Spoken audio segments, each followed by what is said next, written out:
Assalamualaikum warahmatullahi wabarakatuh. Ahlan wa sahlan, marhaban bihudurikum. Kami Voice of Buton akan hadir untuk antum semua. Selamat menyaksikan. Assalamualaikum warahmatullahi wabarakatuh. Allahumma salli ala Sayyidina Muhammad wa ala ali Sayyidina Muhammad. Ahlan wa sahlan. Masya Allah. Alhamdulillah kembali lagi di Voice of Buton. Masih dalam sambungan part 3 ya.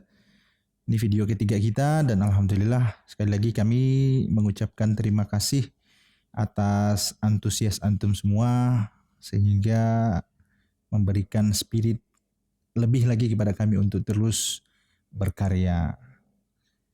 Alhamdulillah hadirin yang dimuliakan Allah, baik kita sedikit melanjutkan tentang pembahasan pingit. Pada dasarnya kita di Buton ini memiliki berbagai macam suku ya. Ada dari suku Wolio, suku Buton Cia-Cia, kemudian suku Buton Laporo. Ini tradisi pingit berlaku di setiap daripada suku ini. Akan tetapi perbedaannya adalah ritual daripada pingit itu tersendiri. Tapi pada hakikatnya poin pentingnya adalah kita membahas poin penting daripada pingit ini apa gitu. Maka pingit ini pun tersendiri ini dibagi menjadi beberapa macam. Ada pingit bagi siapa? Bagi wanita-wanita yang baligh atau mereka sudah beralih daripada ke anak-anak menjadi remaja, dan ini biasanya dilakukan ketika pada masa haid tadi ya. Sedangkan ada pingit itu dilakukan ketika wanita hendak menikah. Dan kami telah bertanya kepada beberapa narasumber mengatakan bahwa pingit menjelang ketika haid dengan menikah ini waktunya berbeda. Nah, kalau untuk haid sendiri wanita yang beranjak daripada anak-anak menjadi remaja sudah kita jelaskan sebelumnya adalah durasinya itu kurang lebih 6 sampai 7 hari. Mengambil daripada umumnya haid wanita itu adalah 6 sampai 7 hari. Walaupun minimal daripada haid itu sendiri adalah 1 kali 24 jam. Kemudian umumnya wanita haid itu adalah selama 6 sampai 7 hari. Dan maksimalnya adalah 14 hari. Maka dari sinilah para leluhur kita dulu itu melakukan proses pingitan kepada anak-anak yang beralih usia daripada anak-anak menjadi remaja atau usia baligh. Ini mereka lakukan selama 6 hari. Apa prosesnya? Apa ritual di dalam daripada pingit ini? Maka wanita-wanita yang baligh tadi mereka akan dikumpulkan dalam satu ruangan atau satu kamar. Kemudian setiap harinya mereka akan didatangkan, kalau bahasa kita di Buton, ina-ina ya. Orang tua yang notabene-nya mereka memiliki daripada keilmuan untuk tentang wanita tadi, masalah haidnya dan lain sebagainya. Maka selama 7 hari mereka diajarkan tentang bagaimana itu haid kepada wanita, bagaimana itu prosesnya, bagaimana cara nanti mensucikannya, bagaimana cara mengurusnya, bagaimana semua diajarkan di situ. Maka ketika nanti setelah selesai haid, maka wanita tadi sudah mendapat kepahaman daripada tentang haid dan cara mensucikan diri dengan mensucikan diri setelah daripada selesai daripada haidnya. Maka pingit ini syarat dengan syiar. Maka ini adalah budaya yang kemudian harus kita pertahankan. Terlepas setelah itu ada ritual lain, ini kita tidak bahas dulu. Ini yang kita bahas proses pingit itu sendiri. Nah, kalau untuk proses untuk pingit nikah, ini dia hanya 3 hari menjelang daripada pernikahan. Ini kita sudah wawancara dari beberapa narasumber juga ya. Kita sudah mengambil informasi untuk pingit sebelum nikah itu seperti apa. Ternyata pingit sebelum nikah pun dilakukan selama 3 hari dan prosesinya tidak sama seperti pingitnya orang yang baligh, yang anak-anak daripada beranjak dewasa tadi. Akan tetapi pingit untuk wanita yang hendak menikah ini diajarkan bagaimana persiapan wanita ini dalam menempuh daripada kehidupan berumah tangga. Maka di situ diajarkan bagaimana tentang adab-adab seorang istri, diajarkan tentang bagaimana perlakuan istri kepada suaminya, diajarkan untuk daripada proses nanti setelah pernikahan bagaimana dalam berumah tangga. Maka kalau dilihat dari konteks ini ini bukan hanya berlaku di Buton ya, saya rasa hampir semua daerah pun juga melaksanakan pingitan sebelum daripada pernikahan. Dan ini syarat dengan syiar daripada agama. Kenapa? Karena ada ilmu agama yang kemudian dibagikan kepada calon mempelai, calon wanita yang akan daripada menikah tadi.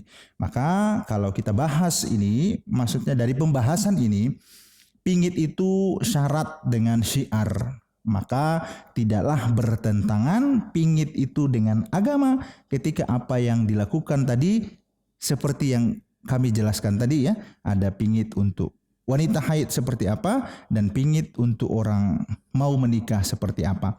Maka pingit ini sebenarnya bukan hanya dilakukan untuk hendak haid saja, ketika mau menikah saja. Pada hakikatnya pingit ini adalah dilakukan untuk apa? Untuk menjaga daripada muru'ah daripada seorang wanita. Maka pingit ini dilakukan untuk menjaga muru'ah tadi, menjaga harga diri daripada wanita. Maka sebaiknya pingit ini bukan hanya dilakukan ketika haid atau mau nikah, tapi bisa dilakukan setiap hari. Agar kenapa? Agar kesucian wanita, muru'ah, harga diri, kemuliaan daripada seorang wanita ini terjaga. Kenapa? Karena dengan pingit ini akan terhindar daripada kemaksiatan-kemaksiatan daripada pasangannya. Misalnya ada yang sudah mau menikah, bertunangan. Ini bagus setelah bertunangan ini dipingit. Tidak boleh ketemu dengan calon mempelainya. Sampai kapan ketemunya? Sampai nanti halal. Nah, makanya kalau bertunangan sendiri ini ada ulama mengatakan bertunangan ini tidak ada dalam syariat Islam. Yang notabene-nya ya kita yang terjadi di sekitar kita adalah ketika sudah tunangan seolah-olah calon daripada mempelai ini menjadi halal untuknya. Nah, ini maka saran juga buat orang-orang tua yang sudah mengizinkan anaknya untuk bertunangan atau untuk orang yang sudah bertunangan, kemudian untuk menjaga diri, memingit dirinya sendiri tanpa harus dikunci dari kamar, memingit atau menjaga diri dari apa? Dari hal-hal kemaksiatan yang terjadi setelah proses pertunangan tadi. Apa contohnya? Contohnya banyak ya di sekitar kita. Antum bisa melihat bagaimana setelah daripada dipingit, ini seolah-olah pasangan lelakinya ini sudah boleh membawa daripada kemana-mana. Ini pasangan wanitanya mau ketemu, misalnya mau acara pasar malam, dibawa, dibonceng. Padahal dalam syariat ini tidak dibolehkan. Kenapa? Status tunangan ini belum menjadikan halal pasangannya. Kapan sudah menjadi halal? Nanti setelah ijab qabul baru boleh dibawa kemana-mana. Kalau hanya status tunangan ini dibawa kemana-mana masih susah. Kenapa? Masih akan melanggar daripada syariat. Jadinya adalah dosa bukan pahala. Kenapa? Karena status wanita tunangan kita ini belum mahram, maka tidak boleh kita bersentuhan, apalagi bisa membawanya sampai malam baru dibawa pulang. Maka ini hati-hati. Maka sekali lagi, kalau kita bahas pingitnya, maka pingitnya ini secara syariat tidak bertentangan dengan agama. Karena syarat dengan syiar-syiar di dalamnya.